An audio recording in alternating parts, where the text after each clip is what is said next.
आप देख रहे हैं सत्यहिंदी.com।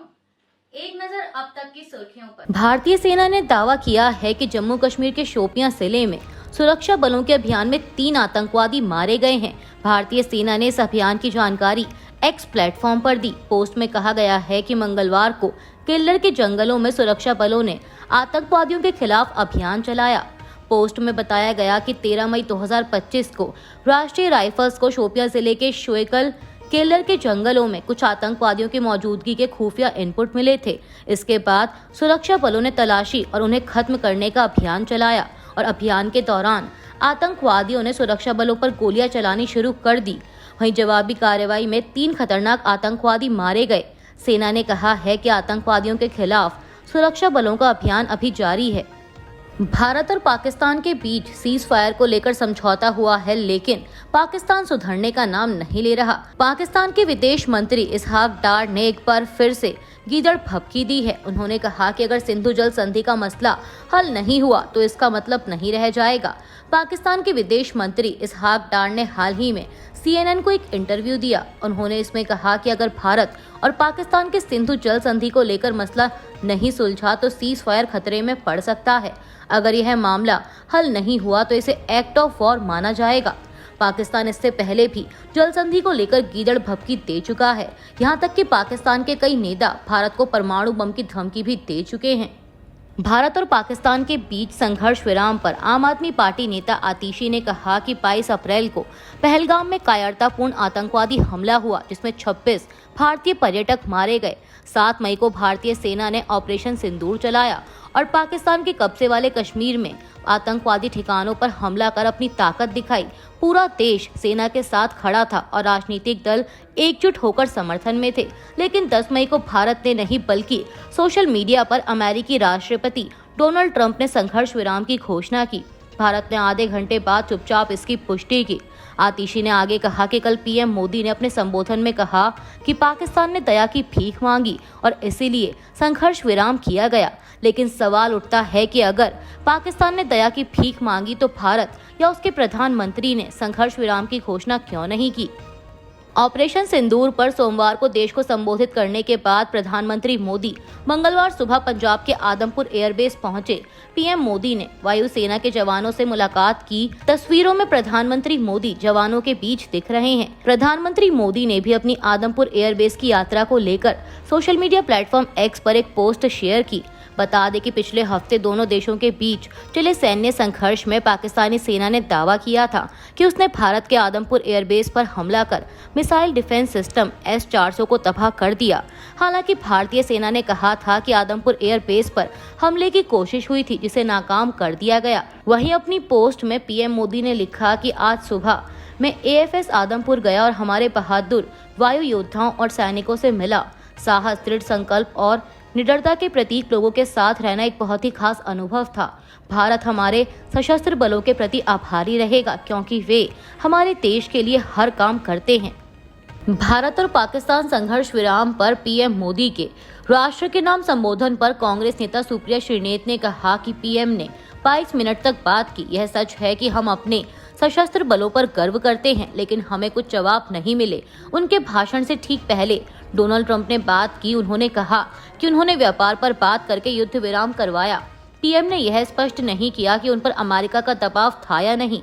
डोनाल्ड ट्रंप ने यह भी कहा कि वह कश्मीर में मध्यस्थता करेंगे। क्या भारत ने तीसरे पक्ष की मध्यस्थता को स्वीकार कर लिया है, क्योंकि हम इससे इनकार करते रहे हैं।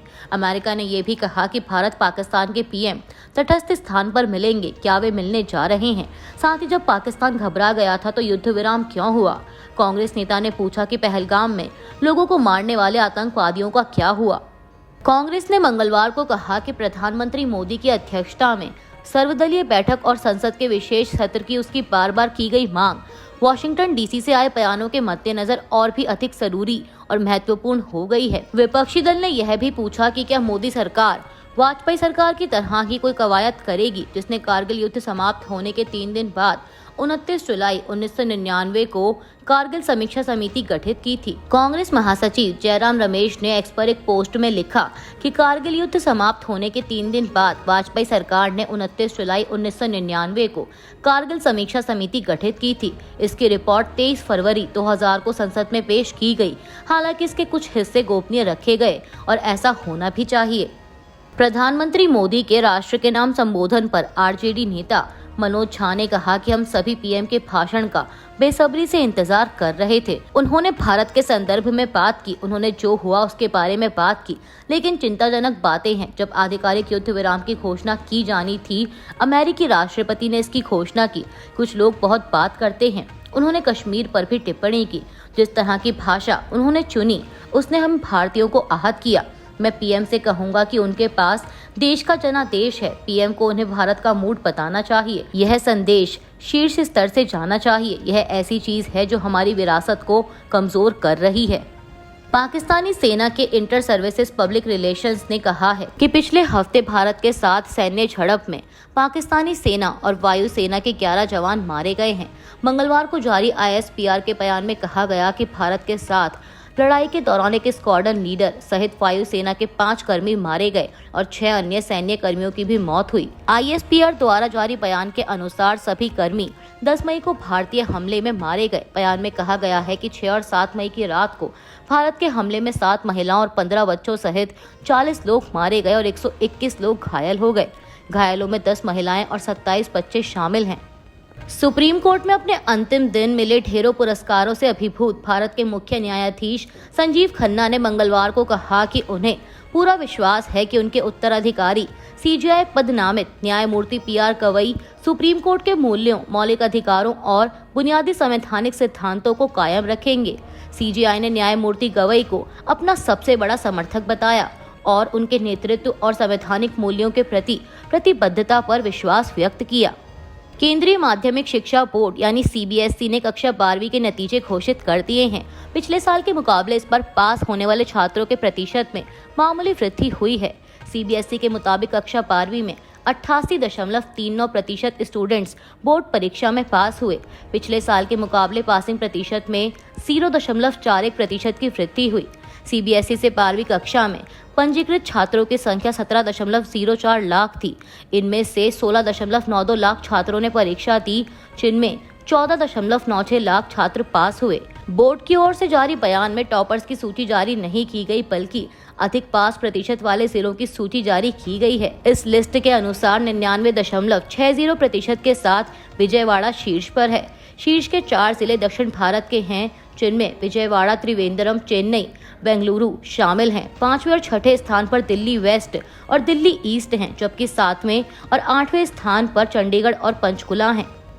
मंगलवार को 12वीं के नतीजे घोषित करने के कुछ ही देर बाद CBSE ने 10वीं कक्षा की परीक्षा के नतीजे भी घोषित कर दिए। CBSE के अनुसार 10वीं कक्षा में 93.60% छात्र बोर्ड परीक्षा में पास हुए। पिछले साल से पासिंग प्रतिशत में 0.06% की वृद्धि हुई। CBSE की 10वीं की परीक्षा में कुल 45,616 स्टूडेंट्स ने 95% स्कोर हासिल किया। यह कुल परीक्षा में बैठने वाले स्टूडेंट्स का 1.92% है। इसके अलावा 8.43% छात्रों ने 90% से अधिक अंक हासिल किए। इस बार के नतीजों में राजस्थान के अजमेर जोन ने बेहतर प्रदर्शन करते हुए दिल्ली और पुणे को भी पीछे छोड़ दिया। अजमेर क्षेत्र का पासिंग प्रतिशत 95.44 रहा और उसने दिल्ली और पुणे जैसे बड़े जोन को भी पीछे छोड़ दिया। अभी के लिए बस इतना ही। बाकी की खबरों के लिए जुड़े रहिए सत्यहिंदी.com के साथ। Copyright disclaimer under Section 107 of the Copyright Act 1976. Allowance is made for fair use for purposes such as criticism, comment, news reporting, scholarship, and research. Fair use is a use permitted by copyright statute that might otherwise be infringing.